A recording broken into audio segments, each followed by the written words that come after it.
It had been about 5 months since the divorce papers were signed when my phone buzzed with a text from Elena. It was short and panic-induced.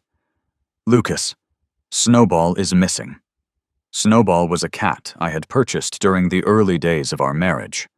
Elena was constantly traveling or out at social events, so that little ball of fur was the only real company I had in that massive, empty house. But when everything fell apart and we split up, Snowball made his choice. I remember the day vividly. We were standing on opposite ends of the living room, a vast expanse of marble floor between us, with the cat sitting right in the center. Without pausing for even a second, he trotted directly over to her.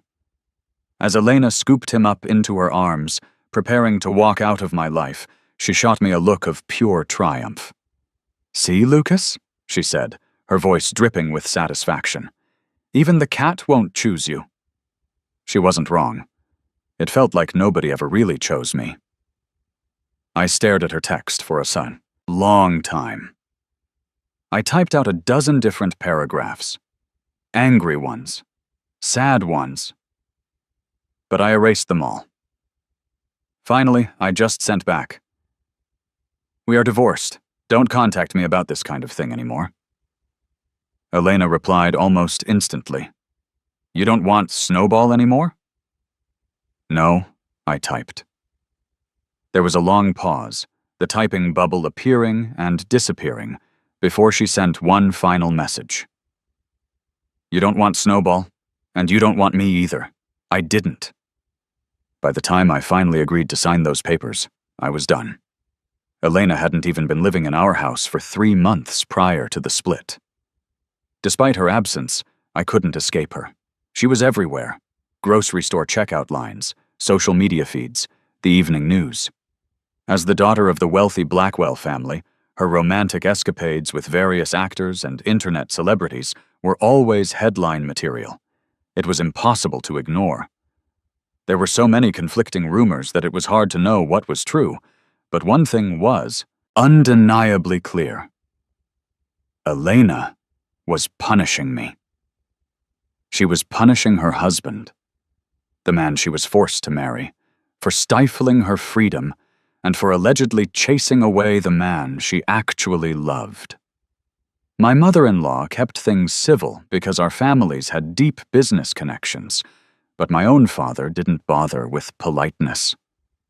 Every time he called, it was a lecture. "How did I raise such a useless son?" he'd shout. "You can't even keep your own wife in check." I thought about his words for a moment before giving him a calm, honest answer. "It must be genetic, Dad. Mom couldn't keep you in check either, could she? Otherwise, you wouldn't have ended up with another son from another woman who is only 3 months younger than me." My father exploded. I could hear something break against a wall on his end of the line. The standard insults followed. "Ungrateful child. Do you know who pays your bills? And you are just like your mother." It was just noise to me at this point. I hung up and squeezed my eyes shut, feeling a heavy wave of exhaustion crash over me. I rubbed my forehead, trying to push away the headache, but my mind kept drifting back to the article I'd read that morning. Heiress Elena Blackwell spotted late night with rising star actor Julian. Flaunts luxury watch. Are wedding bells ringing? The article had a high-resolution photo of the actor, Julian. He had a sharp jawline and intense eyes. He looked almost identical to my half-brother Ryan, which meant he also looked exactly like the man Elena really wanted, but couldn't have. Julian was just a stand-in, a look-alike substitute. It made sense why Elena had given him that limited edition watch. It was a piece she had bought for an obscene amount of money years ago and kept hidden in her safe. I scrolled back to the article. The comment section was flooded with fans losing their minds. "Congrats to Julian. They look amazing together. I'm so jealous. Julian is marrying into royalty," one user tried to argue. "Royalty? Keep dreaming. He's just a toy to her." The fans immediately attacked the dissenter. "Are you blind? Do you know what a watch like that signifies?" A watch. I had one too, but mine had been selected by Elena's personal assistant. It was flashy and expensive, the kind of thing that signaled son-in-law of the Blackwells, but that was all it was, a badge of ownership. At our small private wedding, Elena had slid it onto my wrist with the same enthusiasm one might have for taking out the trash. I kept reading the arguments in the comments until one stuck out to me. People only put effort into gifts for the people they actually love. It wasn't news to me that Elena didn't love me. And yet, in the quiet of the night, sleep wouldn't come. The clock on my phone crept toward 3:00 a.m. The darkness felt heavy, and the silence of the house was suffocating. Just before 4:00 a.m., Snowball started sprinting through the hallways. He knocked a vase over, the crash, echoing through the stillness. I got out of bed, planning to put him in his carrier so he'd settle down. But as I reached for him, Snowball hissed and swiped at me, his claws leaving 3 deep, bleeding scratches across the back of my hand. Before I could even react, he bolted straight into Elena's bedroom. That room was off limits. She had made it very clear early in our marriage that I was never to enter. Snowball knew that. Whenever he didn't want to deal with me, he used her room as a safe zone. I stood outside her door for a long time. I didn't go in. Instead, I went downstairs to the kitchen to find the first aid kit.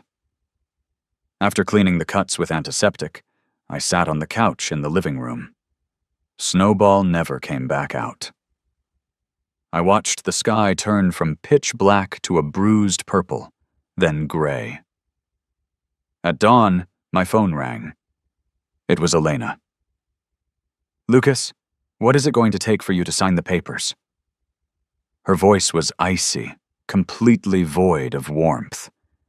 It had been that way for 5 years. Suddenly, I was just tired. Tired of waiting. Tired of bending over backward. Tired of failing. There was never going to be any love between us. Rather than dragging us both through this misery for another decade, it was time to pull the plug. I looked up the stairs at the door that would never open for me and said, "Come home. I'll give you my answer."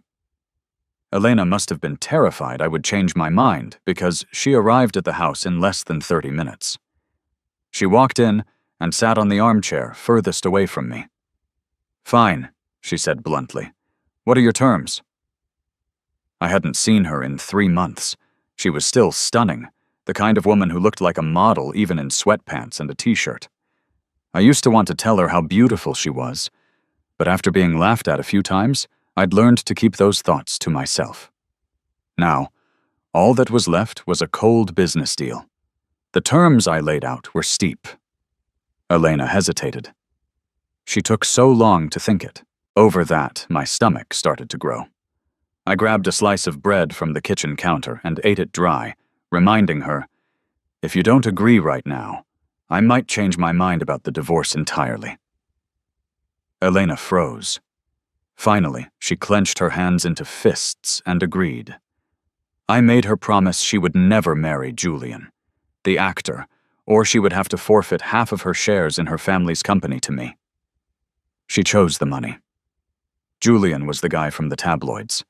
He had somehow gotten my personal number a few months prior and sent me a text that read, "Lucas, the one who isn't loved is the real intruder here." My father's mistress, now my stepmother, had said the exact same thing to my mother years ago.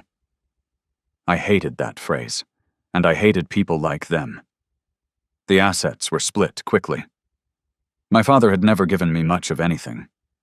Almost everything we had belonged to the Blackwell family. I didn't want any of it. The only point of conflict was Snowball. I had bought him right, after moving into the Blackwell mansion because the place felt too big and lonely. He was a round, fluffy ragdoll cat. Even if he wasn't particularly cuddly with me, he had been my only roommate for hundreds of lonely nights. Looking at him was the only thing that made me feel like a person. I wanted to take him with me.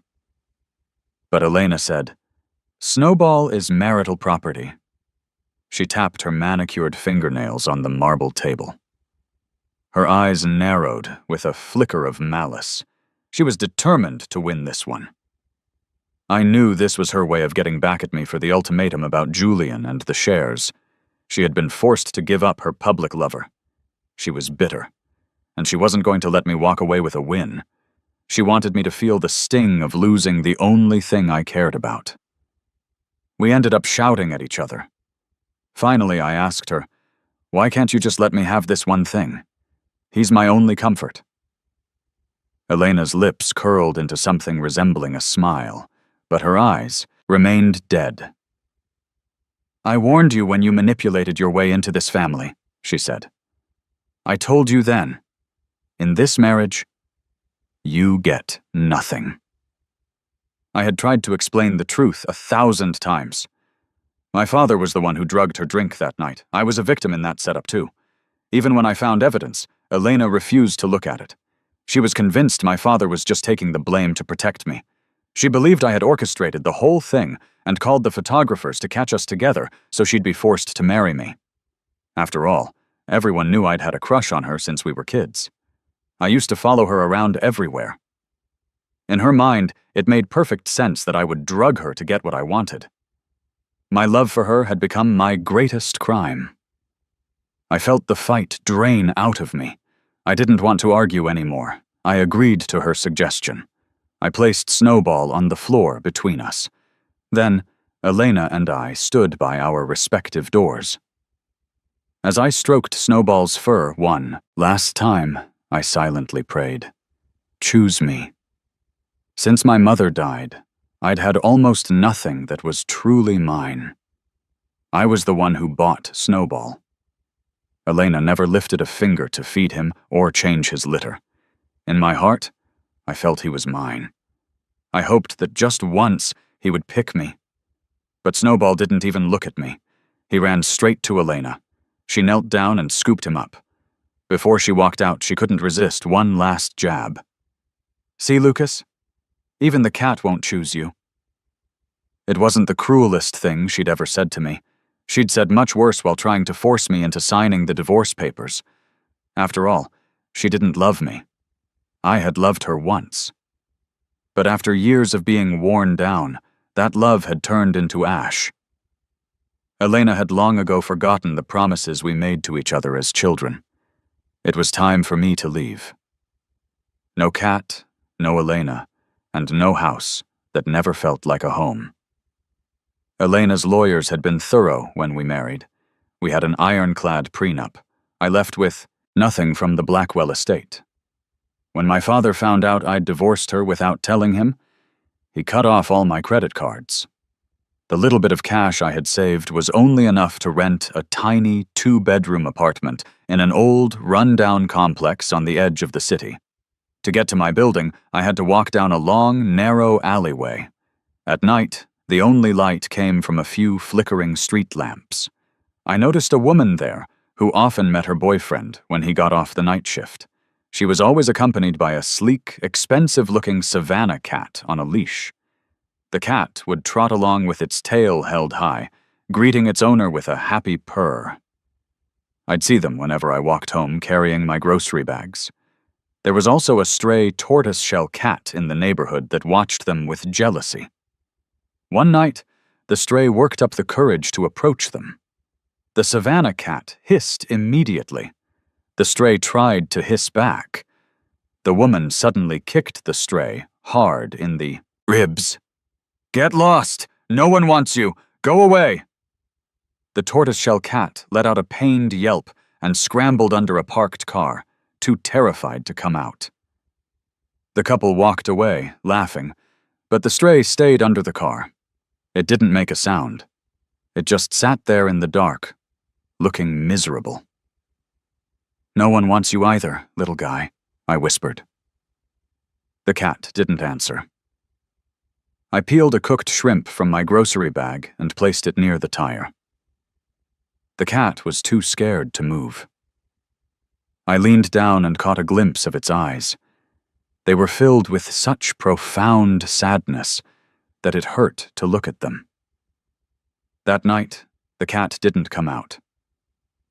But in my sleep, I dreamed of a pair of eyes just as sad. I dreamed of being 6 years old. Back then, I didn't understand what a terminal illness was. I just watched my mother waste away in her hospital bed. When I asked what was wrong, she would pinch my cheeks and smile weakly. Mom is just getting too fat, so I'm going on a diet. But she was already skin and bones. How much thinner could she get? I would touch her sharp collarbones, my heart aching for her. Most of the time, she was silent. When she wasn't talking, I knew she was thinking about Dad. He didn't visit often. Only his assistant, Vivian, would show up with vitamins and fruit baskets. Vivian would tell her, "Things are crazy at the office. Mr. Sterling just can't get away." Vivian was lying. I'd gone to the office to find him a few times, and he was never there. One day, I came back from the office to find a woman at the hospital with a boy my age. The woman told my mother, "Mrs. Sterling, the one who isn't loved is the real intruder." I didn't understand what it meant, but my mother started crying. I rushed forward and tried to push them out of the room, but I couldn't push away the darkness that had settled over my mother's heart. She gave up on life shortly after that. After the funeral, my father brought that woman and the boy home. "Lucas, this is your new mother and your brother. We're going to be a real family now." I didn't want a new mother or a brother. I tried to fight for my father's attention, getting into fights with the boy. But I never won him back. I remember the weight of my father's hand as he slapped me across the face.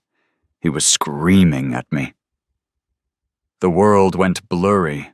All I could see was a pair of weeping eyes. The next morning, I saw the stray cat again. It was limping. I heard some neighbors gossiping near the mailboxes. Poor thing. Its owner died in a car crash, and the girlfriend got a new boyfriend with a fancy cat, so she just dumped this one. Can you believe it? Its leg is broken now. Probably won't last long. People sighed and shook their heads. Some threw it pieces of ham, but no one offered to take it home. The eyes from my dream and the eyes of that cat merged in my mind. I took the motherless child home.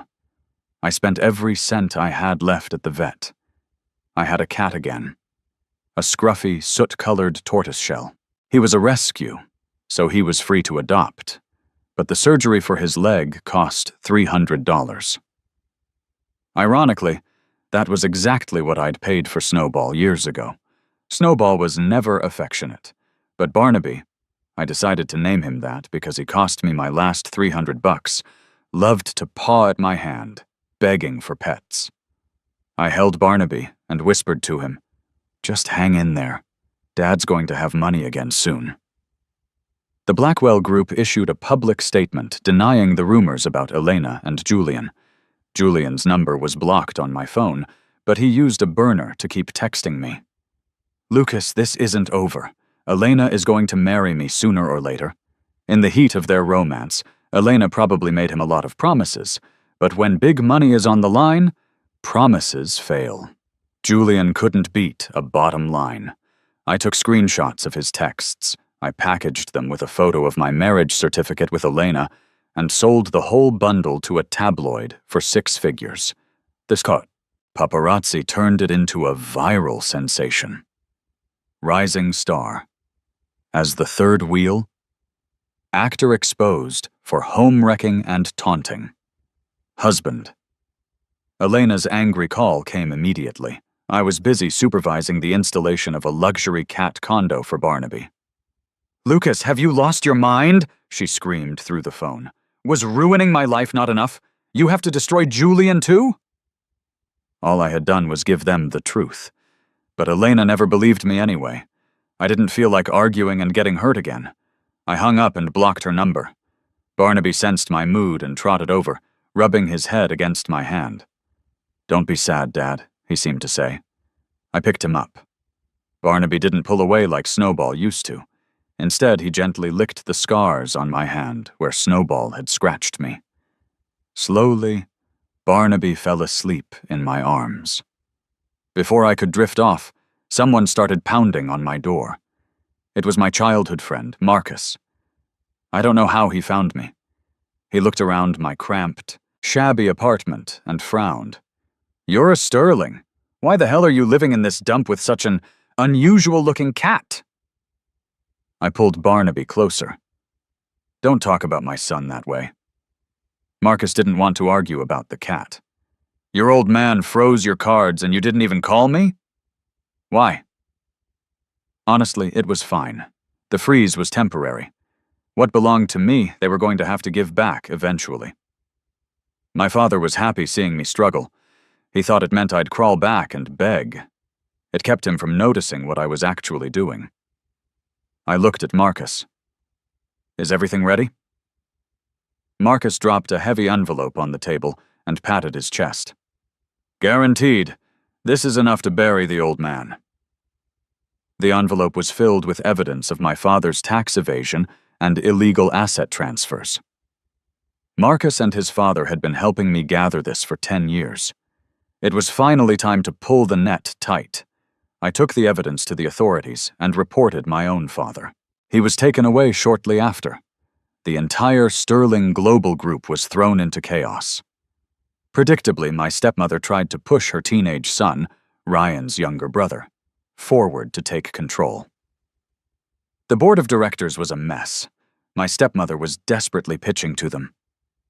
"This is the CEO's son. He has to lead the company while his father is away." No one was buying it. I walked into the boardroom with Marcus's father. He had been my mother's closest friend. Before entering that room, we had already visited every major shareholder. I had promised to sacrifice certain family interests to secure the board's support. Combined with the shares my mother had left me in her will, it was enough. My stepmother and her son were kicked out. But that wasn't enough. Not even close. I contacted the paparazzi again and sold them the real story of the previous generation's drama. Tycoons, affairs, secret children. The public ate it up. With my prodding, the scandal surrounding my father became even bigger than Elena and Julian's. As the victim in both scandals, I was suddenly the center of public sympathy. Someone dug up the records of me being hospitalized with a ruptured eardrum after my father slapped me as a child. Others found out that I had been sent to a standard public high school, while the stepmother's kids went to elite private academies. People posted side-by-side photos, me in a generic hoodie and my half-brother in head-to-toe designer gear. The internet rallied behind me. I used the momentum to solidify my position at the company. Taking over a conglomerate sounds glamorous, but it mostly involved endless late nights. I basically moved into the office, and Barnaby came with me. One night, when I was exhausted, Barnaby dragged a bag of cookies across the floor and nudged them toward me. Meow. Marcus, who was helping me rewrite a proposal, grumbled. "I'm working late too. Why does Barnaby only bring you snacks?" I handed him a coffee. "Maybe because you called him unusual." Barnaby let out another meow, as if in agreement. Marcus took a sip of his coffee. "Well, Barnaby is definitely better than that little traitor Snowball." I knew he was right, but there was no point dwelling on the past. I was too busy. Busy making sure my father got a maximum sentence, busy tracking down the assets he'd funneled overseas, and making sure my stepmother ended up with nothing. The public outcry was deafening. After pulling her son out of school, my stepmother stormed into my office. "Lucas, you've gone too far." I looked up from my meeting with the marketing team. I waved them out and threw a stack of photos onto the desk. "Mrs. Sterling, you know exactly what you did back then. I'm actually being quite merciful." The photos showed a young Mrs. Sterling with a string of different men. She was a career gold digger. Only a fool like my father would have married her. She collapsed into a chair, her face pale. I watched her, with a cold smile. "Oh, there's more. When I first saw Julian, the actor, I couldn't help but notice how much he looked like your precious son Ryan. I got curious, so I looked into it. She started to scramble backward, her eyes darting toward the door. You're lying. I don't know any Julian. I laughed. Maybe you don't, but let me fill you in. I found out Julian's mother was very close with your brother back in the day. The problem is she was already married at the time. Her husband had a bit of a temper, served a few years for assault, I believe. I pulled out a DNA report and held it out to her. What do you think that guy would do if he found out the son he's been raising for 20 years isn't actually his? She snatched the report, tore it into pieces, and threw them at my face. You're a monster, Lucas. You're making this up. Just wait until Ryan gets back. He'll show you. Ryan, my half-brother, Elena's true love. I wasn't surprised she was pinning her hopes on him.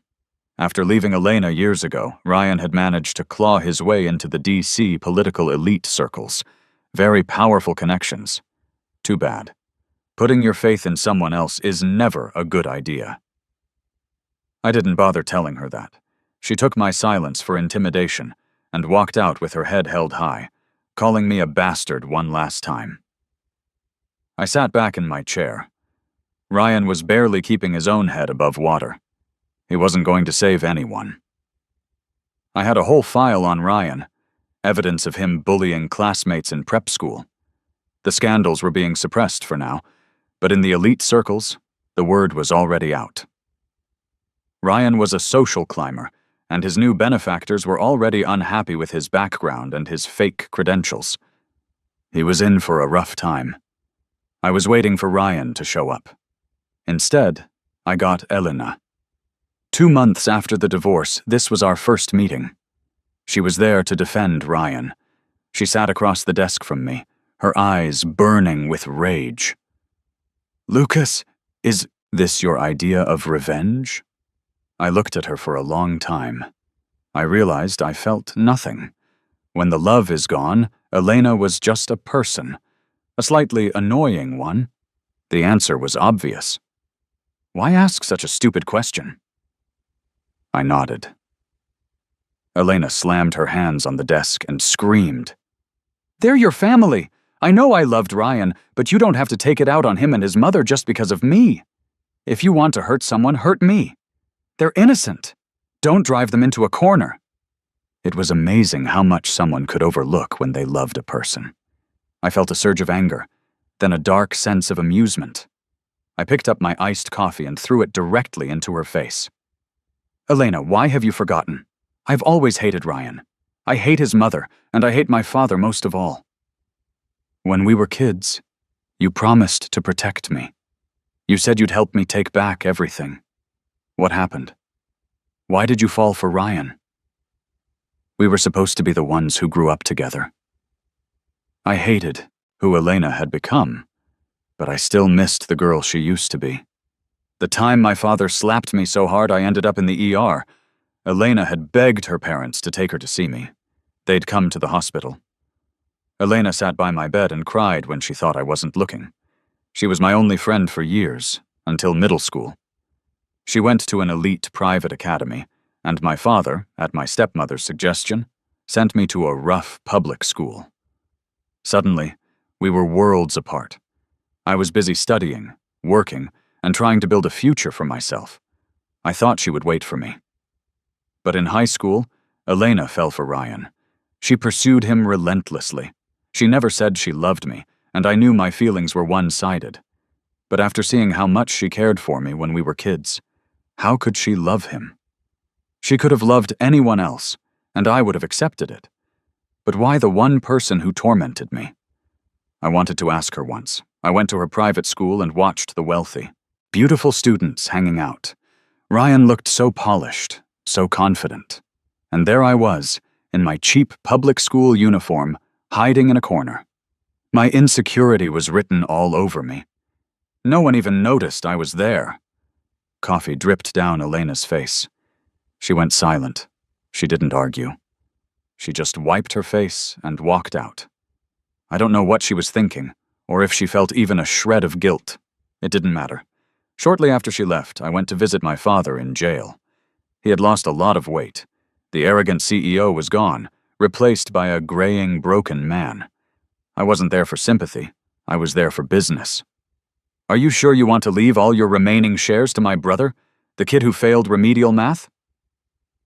My father glared at me with pure hatred. "I'd rather give them to a brick than to an ungrateful dog like you." The expected answer. "Understood," I said.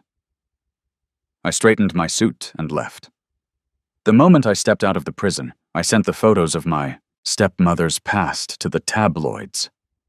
Mercy? I'd lied to that woman. I was just waiting for the perfect moment to burn it all down.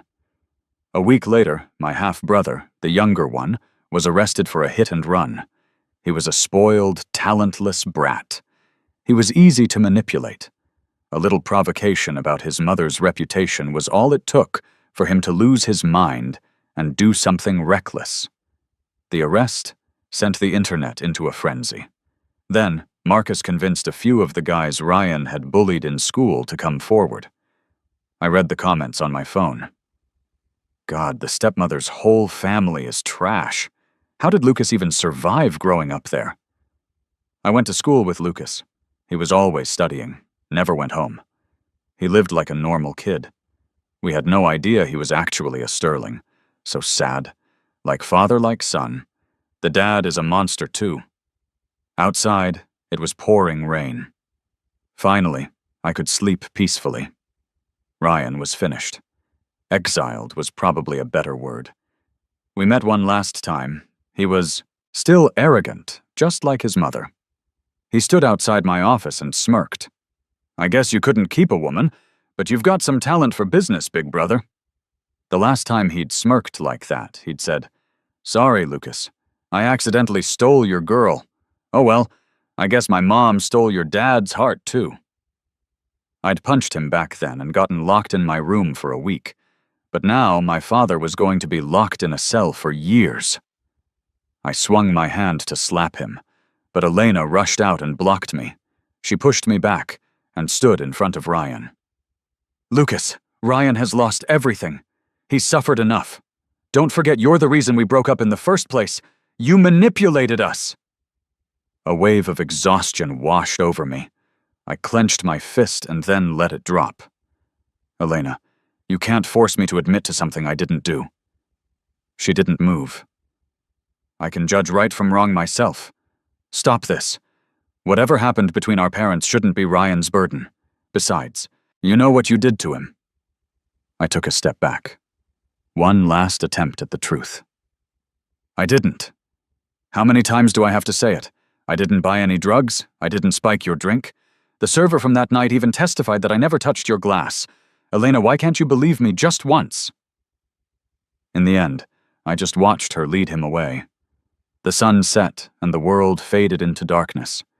I still missed the girl from my childhood, but I hated the woman she became. Ryan's retaliation was desperate. He had one of his friends post a call-out online. Ryan and Elena were the real couple back then. Why did Elena end up marrying Lucas? Care to tell the truth about that night, Mr. Sterling? The friend even posted a love letter I'd written to Elena in 10th grade. Everyone knew you were obsessed with her. I didn't respond. They didn't need me to. The truth about the drugging incident started appearing everywhere. A paparazzi member even came forward. I was paid by the Sterlings to wait outside the hotel and take photos of Lucas and Elena coming out of the same room. Public opinion began to shift. People started quoting philosophy.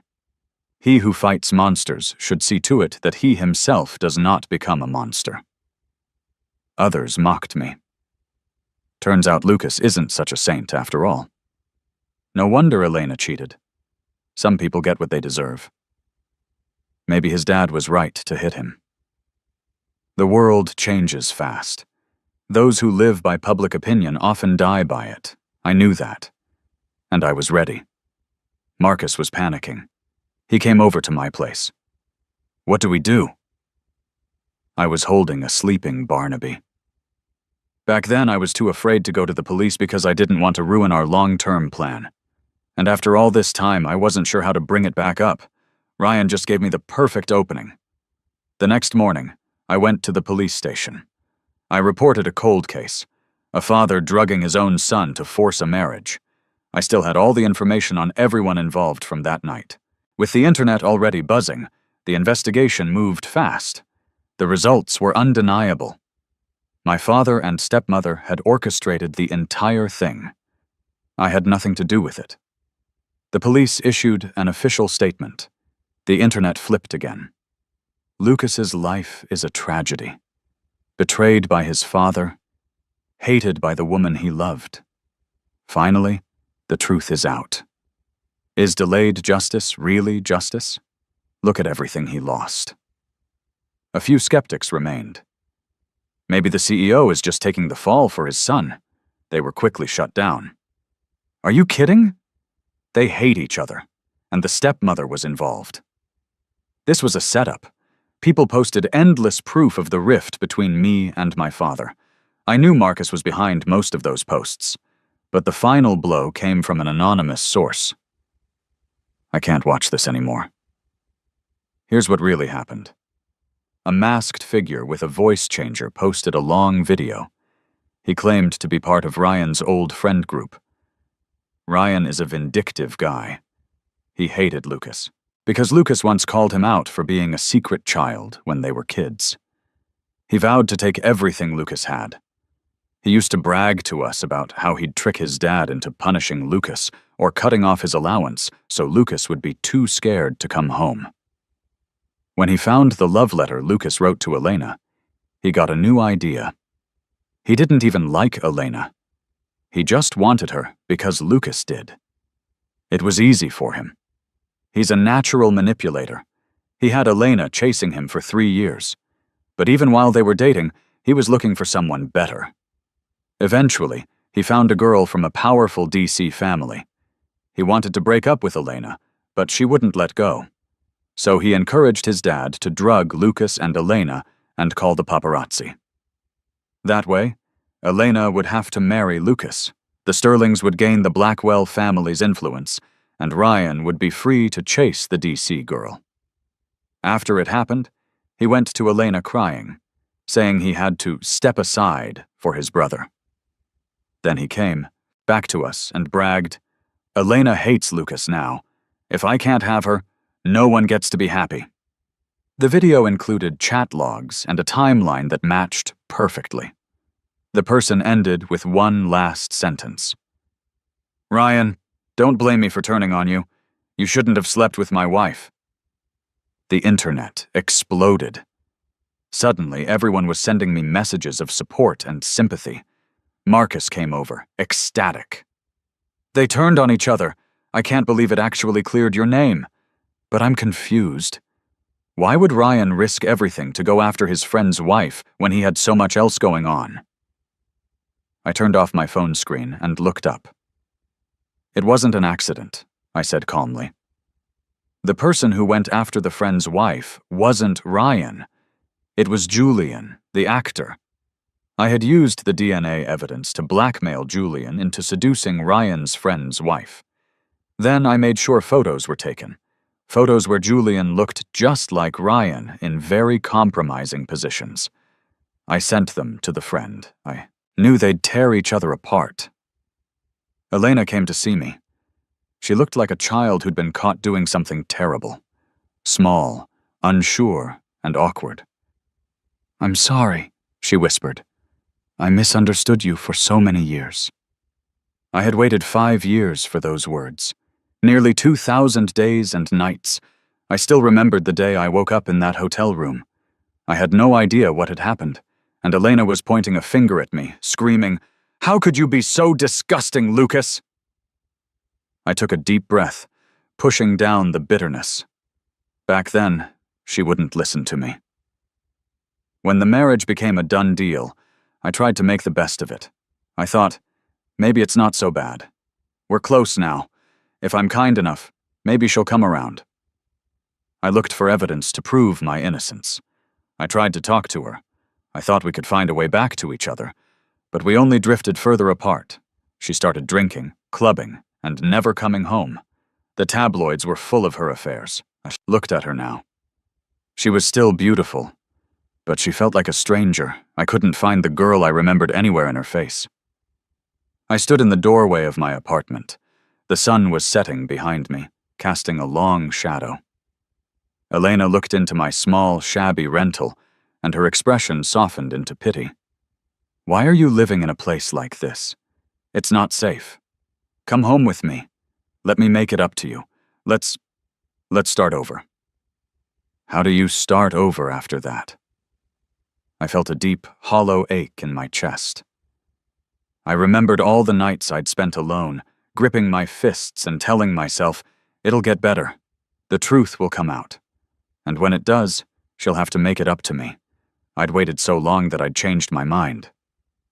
"We can't go back, Elena," I said. She refused to leave. I had to call building security to escort her out. A week later, I got a text from a mutual friend. "Lucas, Snowball is missing." It was Elena using his phone. I thought about Snowball, the tiny ball of fur I'd raised, the cat that had walked away from me without a backward glance. I typed and deleted a dozen things. Finally, "Elena, we're divorced. Don't contact me about this stuff anymore." She replied, "You don't want Snowball anymore?" "No." A moment later, "You don't want Snowball, and you don't want me either." "No. I had other things to do, things more important than romance." My revenge wasn't finished. Without Elena's protection, and with his friends turning on him, Ryan was nothing. He came to beg me for mercy. I handed him over to the victims of his prep school bullying. "I have more than enough money to fund their lawsuits against you," I told him. "You're going to pay for what you did." More and more victims came forward. I had my legal team organize everything. I wasn't going to let that evidence go to waste. My father and half-brother were sentenced within months of each other. I personally delivered the news to my stepmother. "How does it feel to lose everything?" I asked. She screamed and tried to lunge at me, but security held her back. She was eventually committed to a psychiatric facility. Since I was technically her son on paper, I was the one who signed the papers. She can stay there. I sold everything in the Sterling mansion that belonged to my father, my stepmother, and their kids. I donated the proceeds to charity. Then I renovated the whole place. I moved back into the house my mother had designed, with Barnaby by my side. I chose the master suite on the 3rd floor with the most sunlight, instead of the tiny room I'd been relegated to as a kid. Barnaby had the run of the place. He'd zoom around the house and then come curl up next to me. Later, while driving through Elena's neighborhood, I saw a scraggly, dirty rag doll. It was Snowball. He ran toward me and rubbed against my leg. He was more affectionate than he'd ever been. Why is it that love is only given after it's too late? I've always hated the taste of expired candy. I called someone to pick him up and return him to the Blackwell estate. Snowball meowed and struggled as they carried him away. But I didn't look back. I was busy heading toward a much brighter tomorrow. Side story. Elena's perspective. I made a promise to a boy once, and I broke it. I forgot my word. I fell for the brother of the person he hated most. He avoided me for 7 years. Then, after college, we woke up in bed together. I was convinced he had drugged me, that he'd driven Ryan away and forced me to marry him. I told myself I could never love a man that manipulative. But he was so gentle that there were moments when I almost gave in. I told myself, "Elena, don't forget what he did to you. If you love him, you're betraying Ryan." I couldn't let myself love him. To numb the guilt, I started acting out. I flirted with actors, went to bars, did anything to hurt him, but I never actually let anyone touch me. I just wanted to punish him. I begged him for a divorce 100 times. But the day he finally said yes, why did it hurt so much? I saw him sitting in the corner of the kitchen, eating a plain piece of bread, and I had a flash of memory. Why couldn't I remember where I'd seen that before? My chest felt tight. I told myself I was just angry he'd forced me to choose between Ryan and my company. So I took his cat. It was the first time I saw his eyes go red with tears. I should have been happy, but I felt like I was suffocating. The next time I heard about him, he had taken over Sterling Global. And then the truth came out. Piece by piece, he hadn't drugged me. It was all Ryan's plan. I looked at Ryan and felt nothing. No spark, no love. Only a burning rage at being played for a fool. I realized that love and hate had flipped. The reality I'd refused to see was now the only thing left. I had loved Lucas all along. Fate is a cruel joke. What did those 5 years of misery even mean? If I were him, I'd hate me too. And he did. He wouldn't forgive me. He didn't even want the cat back. He had a new cat now, one that actually loved him. And later he had a new partner, Lily, and a child. I'm the only one left, trapped in the past. Every day, I watch Snowball sit by the door waiting for him. I realize now that the punishment I tried to give him was actually a life sentence for myself. Every time I look at the cat, I see Lucas. And I remember being a little girl, holding his hand and saying, "Don't be scared, Lucas. I'll protect you."